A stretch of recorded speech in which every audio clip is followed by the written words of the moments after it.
ప్రతిధ్వనికి స్వాగతం. ఒక పసిప్రాణం బలైపోయింది. అప్పటి వరకు నవ్వులు పంచిన 7 ఏళ్ల చిన్నారి నీళ్ల డ్రమ్ములో శవమై కనిపించడంపై బాధిత కుటుంబమే కాదు రాష్ట్రమంతా కన్నీళ్లు పెట్టుకుంటోంది. ఓ మానవ మృగం అఘాయిత్యానికి పాల్పడటం, బలి తీసుకున్న తీరు సమాజం తలదించుకునేలా చేస్తోంది. అన్నమయ్య జిల్లా మదనపల్లిలో చోటు చేసుకున్న ఈ దారుణంలో పోలీసులు చెబుతున్న వివరాల ప్రకారం నిందితుడు ఆత్మహత్య చేసుకుని ఉండవచ్చు. కానీ వదిలి వెళ్లిన ప్రశ్నలే కలవర పెడుతున్నాయి. మద్యం మత్తుతో పాటు గంజాయి పంజా సమాజాన్ని ఎటు తీసుకెళ్తోంది? పేటరేగుతున్న రౌడీ షీటర్లు, భద్రత లోపించిన వీధుల్లో ఈ చిన్నారులు, మహిళలకు రక్షణ ఎలా? ఇదే అంశంపై ఈరోజు ప్రతిధ్వనిలో చర్చిద్దాం. చర్చలో పాల్గొంటున్న వారు భానుజ గారు, రెడ్స్ స్వచ్ఛంద సంస్థ డైరెక్టర్, అండ్ డాక్టర్ నల్లాని రాజేశ్వరి గారు, ప్రముఖ సామాజికవేత్త అండ్ కేంద్ర ప్రభుత్వ అవార్డు గ్రహీత. భానుజ గారు, రాజేశ్వరి గారు, నమస్తే అండి. ముందుగా చర్చలోకి వెళ్లే ముందు ఆంధ్రప్రదేశ్ రాష్ట్ర మహిళా కమిషన్ చైర్పర్సన్ రాయపాటి శైలజ గారు స్పందన ఒకసారి చూద్దాం. మామ్ అందుబాటులో ఉన్నారు. మామ్, గుడ్ ఈవినింగ్ అండి. గుడ్ ఈవినింగ్ అండి. శైలజ మామ్, ఈ అన్నమయ్య జిల్లా మదనపల్లిలో చిన్నారి హత్యాచార ఘటన అనంతరం జరిగిన పరిణామాలు చూస్తే ఏంటి, మీకేమనిపిస్తోంది? ఏదైతే నిన్న జరిగిందో చాలా దురదృష్టకరం అండి. అంటే ఒక పసిపాపని ఆ కోణంలో చూసే వ్యక్తి ఆ మనస్తత్వం గాని, ఆలోచన గాని ఎలా ఉంటుందో కూడా మనం ఆలోచించాలి. చిన్న పిల్లని మనం ఆడపిల్లల్ని చాలా ముద్దుగా, అల్లారు ముద్దుగా పెంచుకుంటాం. ఎంత పెద్ద అయినా కూడా మనకి ఇంకా చిన్నపిల్లల్లానే కనిపిస్తారు. అంత అల్లారు ముద్దుగా పెంచుకుంటాము. అలాంటి ఒక పసిపాపని, 6 ఏళ్ల పాపని అతను చేయటం నిజంగా చాలా దారుణం అండి. మీరు చూస్తే ఆ ఇంటిలో జరిగిన రియాక్షన్ ఆ రోజు ఊరంతా కదిలొచ్చింది మదనపల్లి. అంటే everyone was affected by what happened. అసలు కల్లో కూడా ఎవరు ఊహించుండరు ఇలాంటి ఒక సంఘటన మా ఊర్లో, మా కాలనీలో జరుగుతుందని. సో జనం అంతా కూడా చాలా అసలు కోపంగా, ఆవేశంగా, అసలు సంబంధం లేని ఒక పాప కోసం కూడా వచ్చి మేము న్యాయం జరగాలని నినాదం ఇచ్చారంటే ఆ ఘటన ఎంత ఎఫెక్ట్ చూపించిందో ప్రజలందరి మీద కూడా నిన్న రాష్ట్రం మొత్తం కూడా చూసింది, అందరిని కూడా కలిసివేసింది. సో ఇలాంటి సంఘటనలు పునరావృతం కాకూడదు అనేదే దీనికి ఏంటంటే చట్టాలు కానీ వెంటనే శిక్షించడం అనేది కూడా జరుగుతుంటే అట్లీస్ట్ ప్రజల్లో మనం తప్పు చేస్తే శిక్ష ఎప్పుడో కాదు వెంటనే పడుతుంది. ఎందుకంటే ప్రజలు గనక ఒక్క నిమిషం పోలీసులు అతన్ని అక్కడి నుంచి తీసుకెళ్లేటప్పుడు ఒక్క నిమిషం వాళ్ళు ఒక్క క్షణం ఏ మార్పు ఉన్నా ప్రజలందరూ చంపేసేవాళ్ళు అతన్ని. అవును, అంత ఆవేశంలో ఉన్నారు. అంటే శైలజ గారు, చంపేసేంత ఉద్రిక్తత వాళ్ళలో కనిపించింది. ఇవాళ అతను చనిపోయిన తర్వాత కూడా అందరూ టపాసులు కాల్చి సంబరాలు చేసుకోవడం, పీడ విరగడైందంటాం, ఇవన్నీ మనం ప్రజల నుంచి మనం చూస్తున్నాం. కానీ ఇలాంటి ఇన్సిడెంట్ జరిగింది, మేము చాలా భయపడిపోయాము, చాలా హ్యాపీగా బతుకుతాం ఇప్పుడు అని అన్నప్పుడు వీళ్ళందరిలో కూడా అసలు చైతన్యం వచ్చి ముందుగా కంప్లైంట్ ఇచ్చుంటే ఇలాంటి ఇన్సిడెంట్స్ జరగడం, ఇలా కామాంధులు రెచ్చిపోయి పసిపిల్లల మీద చేయడం జరగదు కదండి. ఇలాంటి అవేర్నెస్ తీసుకురావడానికి ఏం చేయాలనుకుంటున్నారు? అంటే ఒక్కొక్కసారి ఏంటంటే అండి, సొసైటీ అంతా కూడా ఇలాంటి ఇన్సిడెంట్ జరిగినప్పుడు యునైటెడ్ గా వస్తారు ముందుకి. ఇదే యూనిటీ ఏంటంటే ముందు కూడా ఉండాలి. మీరు అన్నారే ముందే కంప్లైంట్ చేస్తుంటే ఇది జరుగుండకపోవచ్చు, ఎందుకంటే మనం ఎవరు కూడా ఊహించాం ఇలాంటిది ఒకటి జరుగుతుందని. కానీ ఇలాంటి సంఘటన వచ్చినప్పుడు ఇది జరిగినప్పుడు చాలా మంది ఏంటంటే ఓకే మేబీ అయిపోయింది అని మర్చిపోకుండా మనం ఏం చేయాలి, యాజ్ అ కమ్యూనిటీ మనం ఏం చేయొచ్చు, మన కమ్యూనిటీలో ఉన్న ఆడపిల్లల్ని మనం జాగ్రత్తగా చూసుకుంటూ, అంటే కేవలం ఆ ఫ్యామిలీయే కాదు, ఎవ్రీవన్ షుడ్ టేక్ రెస్పాన్సిబిలిటీ. ఎందుకంటే ఎప్పుడేం జరుగుతుందో తెలియదండి. యూజువల్లీ మనం చూస్తే ఈ నేబర్హుడ్ వాచ్ అని ఉంటాయి, కమ్యూనిటీ వాచ్ ప్రోగ్రామ్స్ అని ఉంటాయి. బికాస్ ఎవ్రీ టైం మనం ఏంటంటే వి కాంట్ పోలీసులు వచ్చి మనకు కాపలాకాయలు మన చుట్టూ చేయాలంటే మనం కూడా ఒక సొసైటల్ రెస్పాన్సిబిలిటీ తీసుకొని మన కమ్యూనిటీ వరకు, మన లొకేల్ వరకు కొంచెం ఎవరికైనా ఇలాంటి హ్యాబిట్స్ ఉన్నా, లేకపోతే ఆడపిల్లల్ని ఇలా హెరాస్ చేసే ఇలాంటి ఉన్నా కూడా చూసి చూడకుండా వదిలేకుండా కంప్లైంట్ చేస్తే and we need to keep a watch on them. ఎందుకంటే మనకి ఇప్పటి వరకు ఎక్కడ ఘటనలు జరుగుతున్నా కూడా ఇట్స్ ఆల్వేస్ మనకు తెలిసిన వాళ్ళ దగ్గర నుంచే వస్తున్నాయి, ఎవరో బయట వాళ్ళు వచ్చి చేయట్లేదండి. ఎస్పెషల్ ఆడపిల్లల మీద, చిన్న పిల్లల మీద జరిగే ఆడు వైజాగ్ కానివ్వండి, ఇక్కడ కానివ్వండి, అంతకుముందు కడపలో ఒక ఇన్సిడెంట్ జరిగింది 4 ఏళ్ల పాప మీద, పెళ్లికి వెళ్తే అక్కడ. ఇవన్నీ కూడా తెలిసిన వాళ్ళ వల్లే జరుగుతుంది, నో అవుట్ సైడర్స్. సో మనం ఏంటంటే ఎప్పుడు ఒక కనిపెడుతూ ఉండాలి. తప్పట్లేదండి, సొసైటీ అలా అయిపోయింది. బికాస్ మీ అనుకుంటే ఈ ఆల్కహాల్ ఇన్ఫ్లుయెన్స్ వల్ల కానివ్వండి, లేకపోతే సోషల్ మీడియాలో ఎక్స్ రేటెడ్ వీడియోస్ చూసి కానివ్వండి, right. People are getting influence because అందరికి కూడా అవైలబుల్ గా ఉంది ఇంటర్నెట్ లో కానివ్వండి ఏదైనా. సో చాలా అవుట్ సైడ్ ఇన్ఫ్లుయెన్స్ ఉంటుంది కాబట్టి వాళ్ళ ఆలోచనలు కానివ్వండి, యాక్చువల్లీ ఈవెన్ టీనేజర్స్ నుంచి కూడా ఆ మనస్తత్వం అనేది స్టార్ట్ అవుతుంది because right of ma'am. All this free resources available on internet and everything. So thank you so it much. Is up to us మనం కూడా మన పిల్లలకి ఎలా ఉండాలి. ఎందుకంటే మన పిల్లలు తప్పు చేసినా మనం ఏంటంటే కాపాడుకుందాం అనుకుంటాం. ఈవెన్ చెడు అలవాట్లకి అలవాటు అయిపోయినా కూడా మనం కరెక్ట్ చేయాలని చూడం, మనం సొసైటీ నుంచి కాపాడుతూ ఉంటాం. బట్ పేరెంట్స్ కూడా తెలియాల్సింది ఏంటంటే మీ ముందే మీ అబ్బాయి మీద ఒకలాంటి ఆ సొసైటీలో అంతా కూడా కొంచెం ఒక చెడ్డ ఇది ఉంది, అప్పుడే కనుక మీరు మందుల నుంచి దిస్ ఇస్ నాట్ నైస్, మనకి ఎఫెక్ట్ అవుద్ది ఇలా మనం చెప్పగలిగితే ఎందుకంటే రేపు ఎఫెక్ట్ అయ్యేది అతని ఫ్యామిలీ కూడా. అవును. ఈ రోజు వాళ్ళు మాకు వద్దు అంటున్నారు, బట్ స్టిల్ మీరు ఆ బాధతో లైఫ్ లాంగ్ ఉండాలి. మా వాడు ఇలా చేశాడు, ఇలా అది తప్పు, అవమానంగా అవమానం అంటే వాడు వదిలేస్తే వాడు బయటకు వస్తే ఏమవుద్దో అతనికి తెలిసిపోయింది, ప్రజలు అతను బతకనివ్వడు. సో అతను సూసైడ్ చేసుకున్నాడు. సో లైఫ్ ఆ బాధ అటు ఆ చనిపోయిన ఫ్యామిలీకి కూడా ఉంటది. వాళ్ళు ఎంత వద్దనుకున్నా ఎక్కడో వాడి కొడుకు ఎక్కడో చోట ఫీలింగ్ ఉంటది. కానీ మనం ముందు నుంచే మన పిల్లలు తప్పుదారి పడుతున్నారు, ఇలాంటి గతి పట్టకూడదంటే యాజ్ పేరెంట్స్ మనకి నొప్పి అయినా కష్టమైనా కూడా 4 కొట్టన్నా వాళ్ళు కరెక్ట్ దారిలో పెట్టాల్సిన బాధ్యత మన అందరి మీద ఉందండి. బికాజ్ ఇలాంటివి రిపీట్ అవ్వకూడదు. This is not what you. ఆడపిల్లలు సేఫ్ గా ఉండాలని అసలు ఎన్ని తెస్తున్నాము మనం. పోలీసులు ఇప్పుడు బస్ స్టాప్స్ దగ్గర కాపలా కాస్తున్నారు సివిల్ డ్రెస్సెస్ లో వెళ్ళి, సో దట్ ర్యాగింగ్ వల్ల ఇబ్బంది పడకూడదు ఆడపిల్లలని. విమెన్ కాలేజెస్ దగ్గర కానీ గర్ల్స్ ఎక్కువ చదివే చోట షీ టీమ్స్ డిప్లాయ్ అయి ఉన్నాయి. ఇన్ని చేస్తున్నా కూడా అన్ఫార్చునేట్లీ ఇలాంటి ఇన్సిడెంట్స్ మన పక్కింటి వాళ్ళ వల్ల ఎదురింటి వల్ల జరుగుతుందంటే ప్రతి నిమిషం కూడా కాపాడుకోవాల్సిన బాధ్యత అలాంటి ఒక సొసైటీ డెవలప్ ఇప్పుడు ఉందండి. So thank you so much అండి మీ స్పందన తెలియజేసినందుకు. రైట్. భానుజ గారు చూశారు కదా మహిళా కమిషన్ చైర్పర్సన్ ఏం చెప్పారు. అయితే మరి రాష్ట్రంలో అసలు ఈ గంజాయి భూతం ఇప్పటికీ ఎందుకు సమస్యగా ఉంటుందండి? అంటే ఇది మేడం చెప్పినట్లు కొంత కరెక్ట్ అయినప్పటికీ కూడా వీటి మీద నిఘా అనేది ఇంకా చాలా పెంచాల్సిన అవసరం ఉంది. ఇప్పటికి కొన్ని అంటే కొంత సత్యసాయి అనంతపురం డిస్ట్రిక్ట్ లో పోలీస్ డిపార్ట్మెంట్ చేస్తున్నది డ్రగ్ వద్దు బ్రో అని చాలా రకాల క్యాంపెయిన్స్, తర్వాత అవగాహన సదస్సులు ఇవి పెడుతున్నారు. అది ఇప్పుడిప్పుడు కొంత ఆ డిస్ట్రిక్ట్ యొక్క అడ్మినిస్ట్రేషన్ యొక్క పరిస్థితిని వాళ్ళకున్న ఆలోచన విధానాన్ని అవుతుంది. కానీ ఇది కామన్ గా స్టేట్ వైడ్ ఇది కమిషనర్ గారు కూడా చెప్పినట్లు ఇది ఒక ఫస్ట్ టైం కాదు, గతంలో కూడా జరిగినాయి. అక్కడ ఎందుకు అంత ఉద్రిక్తత బయటపడిందంటే ఆ కమ్యూనిటీ అందరూ ఒక్కసారిగా బయటకు వచ్చి వాళ్ళ వాయిస్ వినిపించినారు కాబట్టి అది ఇంత పెద్ద ఎత్తున మీడియా గానీ మొత్తం డిస్ట్రిక్ట్ అడ్మినిస్ట్రేషన్ గానీ స్టేట్ వైడ్ కూడా ఆ వైపు చూస్తున్నారు.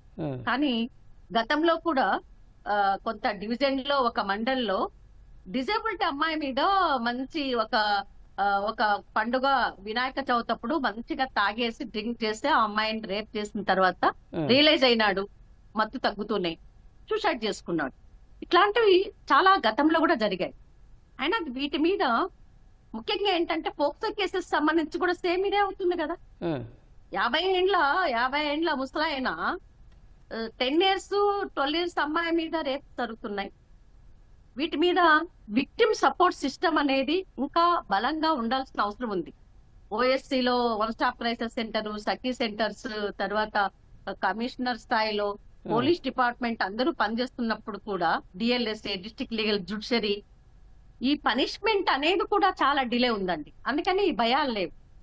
ఈ దారుణాలు చేస్తున్న వాళ్ళకి ఎందుకు భయం లేదంటే ఆ విక్టిమ్ సైడ్ చాలా మటుకు వనరబిలిటీ ఉన్న గర్ల్స్ మీదనే ఇట్లాంటివి జరుగుతుంది.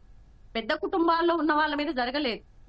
వనరబిలిటీ ఉన్న క్యాస్ట్ మీద జరుగుతుంది. సింగిల్ ఉమెన్ పేరెంట్ ఉన్న వాళ్ళ ఫ్యామిలీ పిల్లలకు జరుగుతుంది.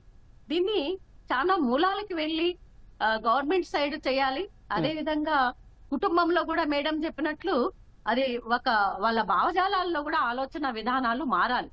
మగ పిల్లలకి అమ్మాయిలకే చాలా భద్రత భయం అన్ని చెప్తుంటాం. అవును. అబ్బాయిలు కూడా అదే స్థాయిలో ఇంటి నుండి రావాలి, కో ఎడ్యుకేషన్ ఉన్న పరిస్థితిలో కూడా రావాలి. డ్రగ్స్ తీసుకున్నప్పుడు చాలా మాకు భయంకరంగా ఒక కదిరిలో తీసుకుంటేనే ఒక 15 మెంబర్స్ ని బైండ్ ఓవర్ చేశారు. ఇద్దరి మీద కేసు ఎఫ్ఐఆర్ చేశారు. అంటే ఒక చిన్న ప్రాంతంలో ఏంటంటే డిస్టిక్ స్టేట్ అంతా ఎంత ఉండాలి, ఇది ఎక్కడి నుండి వస్తుంది? ఈ నిఘా పెంచాల్సిన అవసరం ఉంది. నిఘా పెంచడంతో పాటు వాటి మీద భయంకర కఠినమైన పనిష్మెంట్ అనేది కూడా జుడిషియరీ వరకు ఫైనల్ జడ్జిమెంట్ ఎప్పుడు వస్తుంది? 4-5 years కి వచ్చే లోపల విక్టిమ్ సైడ్ నుండి కూడా ఎవరు ఎక్కడో చోట వాటిని కాంప్రమైజ్ చేసే పరిస్థితిలో పోతారు. ఎక్కడ నిలబడతాయి ఇవి? రాజేశ్వరి గారు, అన్నిట్లో కూడా తప్పులు ఉన్నాయి. రైట్ అండి. రాజేశ్వరి గారు, మరి మీ పరిశీలన ప్రకారం ఈ గంజాయి రౌడీ షీటర్ సమస్యను అసలు ఎలా ఎదుర్కోవాలంటారు? మేడం, ఫస్ట్ థింగ్ వచ్చేసి ఈ గంజాయి ఎవరైతే తీసుకుంటున్నారో వాళ్ళు పాత నేరస్తుల, ఆ కాలనీలో వాళ్ళ యాక్టివిటీస్ ఏంటి, వాళ్ళ మెంటాలిటీ ఏంటి అని, మన చుట్టూ ఉన్న సరౌండింగ్స్లో ఎలాంటి వ్యక్తులు నివసిస్తున్నారు అనేది ఫస్ట్ థింగ్ మనం అక్కడ ఉన్న ఏరియాలో సర్చ్ చేసుకొని, అలాంటి వ్యక్తులు ఉన్నప్పుడు మనకు పోలీసులే వచ్చి కాపాడతారు, ఇంటెలిజెన్స్ వాళ్ళు వచ్చే కాపాడతారు, పౌర సమాజము మనకున్న అక్కడ కాలనీలో మనము ముందుగా అక్కడ ఉన్నటువంటి అలాంటి దుర్మార్గులు ఉన్నప్పుడు పోలీసులకు కానీ మనము ఇంటెలిజెన్స్ కానీ వెంటనే మనమే స్పందించి ఈ అన్యాయం జరగక ముందే రిపోర్ట్ ఇస్తే మనము ఇలాంటివి అరికట్టడానికి అవకాశం ఉంటుంది మేడం. సెకండ్ వన్ వచ్చేసి, ఎక్కడైతే ఈ గంజాయి ఇవన్నీ కూడా మాదక ద్రవ్యాలకు యువత బానిసలయ్యి చెడు మార్గాలకు వెళుతూ ఒంటరిగా పేరెంట్స్ పనులకు వెళుతున్నప్పుడు పిల్లలను ఇంట్లో వదిలిపెట్టి వెళ్తున్నారు.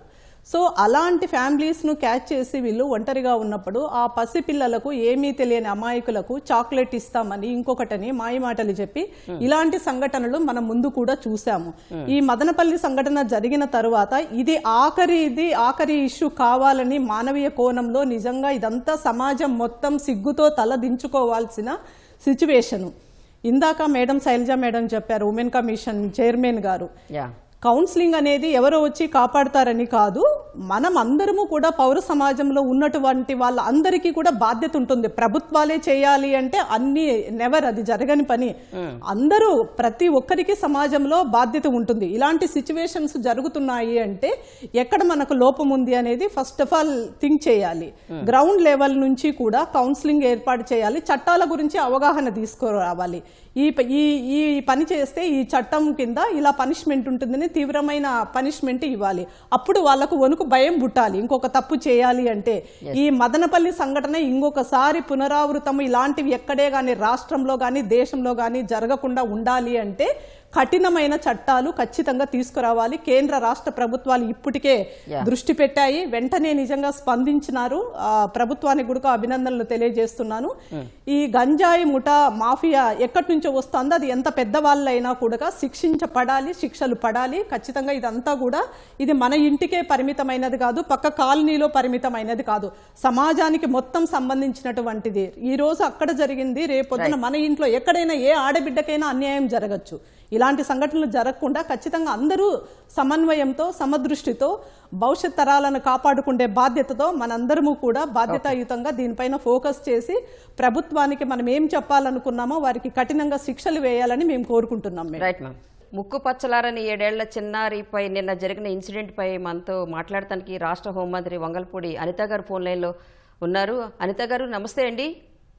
మామ్, చిన్నారులు మహిళల భద్రతపై నిన్న జరిగిన ఇన్సిడెంట్ తర్వాత మీరు ఎలాంటి చర్యలు తీసుకోబోతున్నారు? ఈ తరహా ఘోరాలు పునరావృతం కాకుండా ఉండాలంటే అసలు స్ట్రాంగ్ యాక్షన్ ప్లాన్ ఏమైనా చేపడతారా? అమ్మా, యాక్చువల్ గా మన ఎన్డీఏ కూటమి వచ్చిన తర్వాత నుంచి కూడా చూసుకుంటే లాస్ట్ గవర్నమెంట్ లో ఉన్న ఉమెన్ అగైనెస్ట్ క్రైమ్ కి ఇప్పుడు మనం చూసుకుంటే ఇంచుమించుగా 4% తగ్గిందమ్మా. ముఖ్యంగా దీనికి గల కారణాలు ఏంటంటే కొంచెం సపరేట్ గా ఉమెన్ ప్రొటెక్షన్ కి ఒక సెపరేట్ వింగ్ ఏర్పాటు చేశాం. దానికి ఒక ఐజీ స్థాయి ఒక పోలీస్ ఆఫీసర్ ని కూడా దానికి ఇన్ఛార్జ్ గా పెట్టి ఎవ్రీవేర్ శక్తి టీమ్స్ అదే విధంగా షీ టీమ్స్ ఏర్పాటు చేసుకొని ఎక్కడ కూడా టీజింగ్ జరగకుండా చూసుకోవటం ఒకటి. ఒక పక్క నుంచి ముఖ్యంగా ఆడపిల్లలకి రెస్క్యూ చూపిస్తూ ఈ డ్రోన్స్ అదే విధంగా సీసీటీవీ కెమెరాస్ తో సర్వేలెన్సెస్ పెట్టి ఓవరాల్ గా మహిళల భద్రత మీద మాక్సిమం కాన్సన్ట్రేట్ చేస్తున్నాం. కానీ అక్కడ ఒకటి దగ్గర 2 దగ్గర చెదురుముదురు సంఘటనలు, ముఖ్యంగా నిన్న ఇన్సిడెంట్ చూస్తే నిజంగా చాలా కలిచేసిన సందర్భం అన్నమాట. అంటే ఏ తల్లి అయినా, ఏ ఆడపిల్ల అయినా, ఎవరైనా కూడా అంటే మానవ జన్మ ఎత్తిన ప్రతి ఒక్కరు కూడా నిన్న ఇన్సిడెంట్ మీద స్పందించడం జరిగింది. అంటే ఇంత దారుణంగా కూడా ప్రజలు ఎందుకుంటున్నారు, ఎందుకు అలా తయారవుతున్నారు అని. బికాస్ ఆఫ్ కొంతమంది డ్రగ్స్, గాంజా, లిక్కర్ ఇటు మీద ప్రత్యేకంగా మేము కూడా దృష్టి పెట్టి గాంజా అనే విషయంలో కూడా ఈగలు ఏర్పాటు చేసుకుని దాన్ని కూడా మేము కంట్రోల్ చేసుకోగలుగుతున్నాం. అదేవిధంగా డ్రగ్స్ ని కూడా కంట్రోల్ చేసుకోగలుగుతున్నాం. కాకపోతే ఇలాంటి సంఘటనలు పునరావృతం కాకుండా నిన్ననే ఇలాంటి సంఘటనలు పునరావృతం అవుతుంటే ఒక ఆలోచన కూడా వచ్చింది. ఈ రోజు మార్నింగ్ మేము డిపార్ట్మెంట్ వాళ్ళందరం కూడా మాట్లాడుకుని ఎయిదర్ పోక్సో కేసెస్ ఏదైతే ఉన్నాయో ఇలాంటి వాళ్ళందరినీ కూడా వాళ్ళ ప్రీవియస్ హిస్టరీస్ చూసుకున్నా కూడా వీళ్ళందరూ కూడా హ్యాబిచువల్ ఉంటున్నారు. అంటే ఒక పోక్సో కేసులోని బయటకు వచ్చి బెయిల్ మీద బయటకు వచ్చి మళ్ళీ అగైన్ వాళ్ళు అదే కేసెస్ లో మళ్ళీ ఇరుక్కోవడం, అవే పనులు చేయటం అనేది కొంత మేరకు జరుగుతుంది. దీని మీద ఒక సమగ్రంగా ఒక రిపోర్ట్ కూడా తెప్పించుకొని ఇలాంటి వాళ్ళని ఎలా కట్టడి చేయాలి, ఇలాంటి వాళ్ళ మీద ఎలా సర్వేలెన్సెస్ ఏర్పాటు చేసుకోవాలి అనే దాని మీద కూడా ఒక ప్రణాళికను సిద్ధం చేసుకుంటున్నాం. ఇప్పుడు రేపు పొద్దున పోక్సో కేసుల్లో కానీ, రౌడీ షీటర్స్ కానీ వాళ్ళ కదలికలు కూడా డిపార్ట్మెంట్ దగ్గర ఉండేటట్టుగా, వాళ్ళు తిరిగి డిపార్ట్మెంట్ కి ఆన్సరబుల్ అయ్యేటట్టుగా, వాళ్ళు ఎక్కడికి వెళ్ళినా ఏం చేస్తున్నా కూడా ఒక నిఘా వాళ్ళ మీద ఉంచేదానికి కూడా ఈ రోజు మేము ఒక పక్కా ప్రణాళికతో ముందుకెళ్తున్నాం. రాబోయే కాలంలో ఎట్టి పరిస్థితుల్లోనూ ఇలాంటి సంఘటనలు పునరావృతం కాకుండా చూసుకునే బాధ్యత తీసుకుంటాం. దీనికి కూడా నేను కూడా ప్రజలందరినీ కూడా ఒకటే విన్నవించుకుంటున్నాను. మీ చుట్టుపక్కల ఎవరైనా ఇలా గాంజా తీసుకునే వాళ్ళు కానీ, ఇలాగా కొంచెం అప్పర్ హ్యాండ్ అంటే ఆడపిల్లల పట్ల కొంచెం ఇబ్బందికరమైన పరిస్థితుల్లో ప్రవర్తించే పరిస్థితులు ఉన్నా కూడా నియర్ బై పోలీస్ కి వెంటనే ఇన్ఫార్మ్ చేయమని నేను కూడా మీ ద్వారా ప్రజలందరినీ కూడా కోరుకుంటున్నానండి. ఎందుకంటే ఈ రోజు శక్తి టీమ్స్ ఎంత ఎఫెక్టివ్ గా వర్క్ చేస్తున్నాయంటే మా దగ్గరికి శక్తి వాట్సాప్ నెంబర్ కూడా మేము పంపించుకున్నాం. 112 కి చాలా కేసెస్ కూడా మాకు ల్యాండ్ అవుతున్నాయి, కాల్స్ కూడా వస్తున్నాయి. ఈ 112 కి కాల్ చేసిన విత్ ఇన్ 10 minutes లో శక్తి టీం అక్కడికి వెళ్ళేటట్టుగా మేము ఏర్పాటు చేసుకున్నాం. సో నేను ప్రజలు కూడా వినిపించుకునేది ఒకటి, ఈ శాంతి భద్రతల విషయంలో ప్రజల భాగస్వామ్యులు కూడా కావాలి. అదేవిధంగా ప్రజలు కూడా ఇలాంటి సంఘటనలు ఎక్కడైనా మీకు అనుమానాస్పదంగా ఉన్నా కూడా డెఫినెట్ గా మా దృష్టికి తీసుకురావాలని మనస్ఫూర్తిగా వాళ్ళందరినీ కూడా మీ ద్వారా కోరుకుంటున్నాను. Right ma'am, thank you so much ma'am.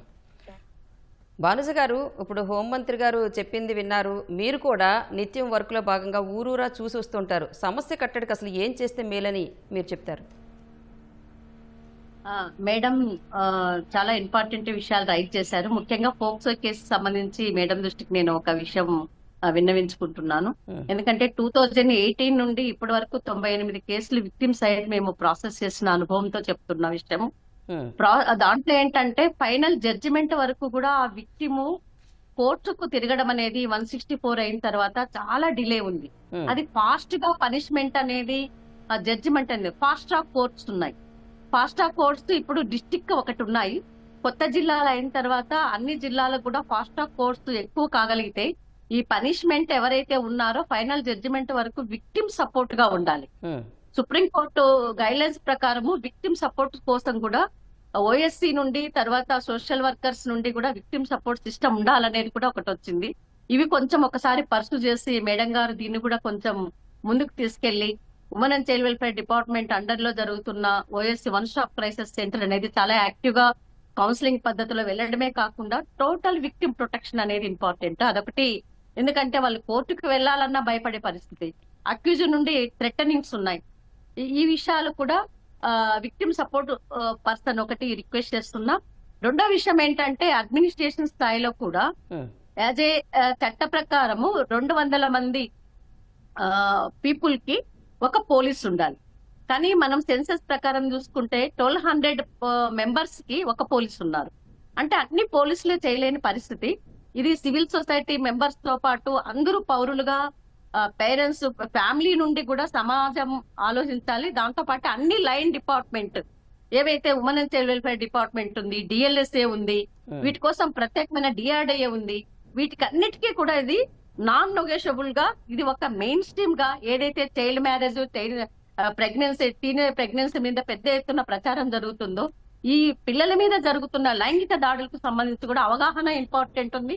ఎవరైతే ఇంప్లిమెంటేషన్ చేయాల్సిన ఆఫీసర్స్ ఉన్నారో వాళ్ళకు కూడా దీని మీద అవగాహన చేయాల్సిన అవసరం ఉంది. ఇది చేయగలిగితే కొంత మనం ప్రివెంటివ్ చేయడానికి అవుతుంది. డ్రగ్స్ సంబంధించి కూడా అది ఒక చైన్ లాగా ఉంది. గతంలో హ్యూమన్ ట్రాఫికింగ్ మీద ఏ విధంగా జరిగిందో ఇప్పుడు డ్రగ్స్ సంబంధించి ఎక్కడి నుండి వస్తుంది అది నిఘా నిరంతరము టెక్నాలజీ పెరిగింది కాబట్టి అది కంట్రోల్ చేయడానికి మేడం వాళ్ళ చేతిలో, డిపార్ట్మెంట్ చేతిలో ఉంది. అదే విధంగా అందరి లైన్ డిపార్ట్మెంట్ కన్వర్జెన్సీ మోడ్ లో దీన్ని ఒక యుద్ధ ప్రాతిపదికంగా ఒక ఉద్యమంగా చేయాలి. అప్పుడే దీన్ని మనం పరిష్కరించుకోగలం అనేది ఒక విజ్ఞప్తి. Right ma'am. రాజేశ్వరి గారు, ఇప్పుడు మత్తు పదార్థాల మాట లేని ఈ ప్రశాంతమైన సమాజం కోసం కలెక్టివ్ యాక్షన్ ప్లాన్లో అసలు యువతని ఎలా భాగస్వామ్యం చేయొచ్చు అంటారు? ఫస్ట్ థింగ్ వచ్చేసి కుటుంబం నుంచి మొదలు కావాలి. తల్లిదండ్రుల నుంచి వాళ్ళకి ఎథిక్స్, వాల్యూస్ నేర్పించాలి. అలాగే పాఠశాల నుంచి నేర్పించాలి. మంచి విలువలతో కూడినటువంటి సమాజంలో మన పిల్లలు రేపటి భవిష్యత్ తరాలకు వారే మంచి రాజులు కాబట్టి వాళ్ళందరికీ ఏం చెప్పాలి అంటే, మనము మన కుటుంబ వ్యవస్థలో ఉన్నటువంటి సమాజంలో జరుగుతున్నటువంటి రుగ్మతలు చెడుకు అట్రాక్ట్ కాకుండా గుడ్ టచ్ ఏంటి, బ్యాడ్ టచ్ ఏంటి, ఇవన్నీ కూడా తల్లిదండ్రుల నుంచే ఫస్ట్ పిల్లలకు నేర్పించాల్సిన అవసరం ఎంతైనా ఉంది. ఎవరైనా మనకు తెలియని వ్యక్తులు ఏదైనా ఇస్తే తీసుకోకపోకుండా ఉండటం అనేది చిన్న చిన్న విషయాల నుంచే తల్లిదండ్రులు పిల్లలకు నేర్పించాల్సిన అవసరం ఎంతైనా ఉంది. మేము హోమ్ మినిస్టర్ గారు అనితా మేడం గారితో కలిసి అనేక సంఘాలు, అనేక సంస్థలు కలిసి ప్రభుత్వంతో మేడంను మీట్ అయ్యి ఇవన్నీ కూడా చర్చించడం జరిగింది. ఏవైతే ఇప్పుడు నేరస్తులు ఉన్నాయో, బిఫోర్ నేరస్తులుగా ఉండి వాళ్ళు ఇందాకే మేడం చెప్పారు, బయటకు వచ్చిన తర్వాత వాళ్ళు మారుతారనుకుంటే మారకుండా మళ్ళీ అదే అగైన్ ఆ తప్పే చేస్తున్నారు, వాళ్ళపైన మేము దృష్టి పెడతాము అన్నారు. అది మంచి మేడం చెప్పిండేది మంచి విషయం. ఎందుకంటే వాళ్ళపైన నిఘా ఉంది అని తెలిసినప్పుడు, వాళ్ళు ఎక్కడ తిరుగుతున్నారు, ఏం చేస్తున్నారు అని తెలిసినప్పుడు మనం కొంచెం అరికట్టవచ్చు. ఈ యువత బానిస కాకుండా ఉండాలి అంటే ఈ డ్రగ్స్ ఎప్పుడైతే మనకు పట్టుబడుతున్నాయో అది ఎక్కడి నుంచి వస్తుంది, స్కూల్లో కూడా వ్యాపించిన పరిస్థితి వస్తుంది. ఇంత దారుణమైన స్థితిలో మనము యువతను పోగొట్టుకుంటే రేపు భవిష్యత్తులో మనం ఏం చూడాలి అని అందరూ భయపడే రోజులు వచ్చాయి. ప్రభుత్వము ఎంత నిఘా పెట్టినా వాళ్ళు ఎక్కడి నుంచి వస్తున్నాయని తప్పించుకోవడానికి ప్రయత్నాలు చేస్తున్నారు. పోలీసులు, ఎక్సైజ్ శాఖ అందరూ కూడా వీటిపైన నిఘా పెట్టి ఎక్కడికక్కడ అరికట్టి వాళ్ళకి ఎలక్షన్ల టైంలోనే కాకుండా గూండాలకు కౌన్సిలింగ్ ఇచ్చేది. అగైన్ మామూలుగా కూడా పరిధి స్టేషన్లలో వాళ్ళకి ఆ గూండాలకు కౌన్సిలింగ్ ఇస్తే కొంతవరకు మనము అరికట్టవచ్చు. ఇలాంటివి సిచ్యువేషన్స్ బ్యాడ్ జరగకుండా ఉండటానికి పిల్లలకు ఏమీ తెలియని చిన్నారులను, అభాగ్యులను ఇలాంటి సిచ్యువేషన్స్లో మనము చూస్తే హృదయ విదారకమైన సంఘటన. ఇలాంటివి మాట్లాడడానికి ఈరోజు ఆ బిడ్డను మనం తెచ్చి ఇవ్వలేము ఏం చేసినా, కానీ బట్ మనము ఈ సంఘటన జరగకుండా డెఫినెట్గా మనము మార్పు తీసుకురావడానికైతే అందరము కలిసికట్టుగా పనిచేయాలి. గ్రౌండ్ లెవెల్లో నుంచి కూడా అవేర్నెస్ ప్రోగ్రామ్స్ పెట్టాలి, స్కూల్లో అవేర్నెస్ ప్రోగ్రామ్స్ పెట్టాలి, టోల్ ఫ్రీ నెంబర్స్ చెప్పాలి. వాటన్నిటిపైన ఇవి అవగాహన కల్పిస్తే ఎప్పటికప్పుడు అప్రమత్తం చేయటం వల్ల ఇలాంటి సిచ్యువేషన్స్, ఇలాంటి సంఘటనలు జరగకుండా మనం యువతను, రేపటి భవిష్యత్ తరాలకు మనము యువతను భద్రంగా కాపాడుకోవడానికి అవకాశం ఉంటుంది. వీటన్నిటినీ కూడా మనము జాగ్రత్తగా చూసుకోవాలంటే డెఫినెట్గా పౌర సమాజము, విద్య, వైద్య, ఎక్సైజ్ శాఖ, పోలీస్ శాఖ అందరూ యూనిటీగా కలిసి ఇది మన సమస్య, మన దేశ భవిష్యత్తు, మన రాష్ట్ర భవిష్యత్తు, మన జిల్లా భవిష్యత్తు, మన గ్రామ భవిష్యత్తు, వీళ్ళందరినీ కాపాడుకోవటం మన బాధ్యత అనే ఒక ఇదితో మనం ఎప్పుడైతే కాపాడుకుంటామో ఇలాంటి నేరాలను మనము అరికట్టడానికి ఉంటాయి. స్కూల్ స్థాయిలో కూడా పిల్లలకు ఉపాధ్యాయులు మంచిది చెడేది చెప్పాల్సిన అవసరము ఎంతైనా ఉంది. నైతిక విలువలతో కూడుకున్నటువంటి విద్యను ఇప్పుడు మనం రాష్ట్ర ప్రభుత్వం చూస్తూ ఉన్నాము. చాలా అద్భుతంగా ఇప్పుడు వాటి గురించే, నైతిక విలువల గురించే ఒక సబ్జెక్ట్ పెట్టి వాళ్ళకు చెప్పడము జరుగుతూ ఉండి అభినందనీయము రాష్ట్ర ప్రభుత్వానికి కూడా. ఇలాంటి సంఘటనలో మనము మంచిని ప్రోత్సహిస్తూ చెడును చేయటం వల్ల వాళ్ళు మార్పు తీసుకురావడం అనేది జరుగుతుందని నా అభిప్రాయం. రైట్. భానుజ గారు, ఫైనల్ గా చెప్పండి, డ్రగ్స్ నిర్మూలన కోసం ప్రత్యేక టాస్క్ ఫోర్స్లు నిరంతర డ్రైవ్స్ చేస్తున్నామని ప్రభుత్వం చెబుతోంది. మరి దానిని మరింత సమర్థవంతంగా ఎలా అమలు చేయొచ్చు అంటారు? ఇది ఒక ఎవరైతే ఇంప్లిమెంట్ చేయాల్సిన ఆఫీసర్స్ ఉన్నారో కన్వర్జెన్సీ మోడ్ లో వెళ్ళాలి. ఇప్పటి వరకు చెప్పిన విధంగా వాటితో పాటు ఖచ్చితంగా ఇది వాళ్ళకు కంపల్సరీ ఇది నాన్ నెగోషియబుల్ కింద చేయాలి. దీని మీద లా అండ్ ఆర్డర్ లో ఇది ఒక ప్రత్యేకంగా చూడాల్సిన అవసరం ఉంది. ఇది ఒక పెద్ద డ్రైవ్ లాగా చేయాల్సిన అవసరం ఉంది.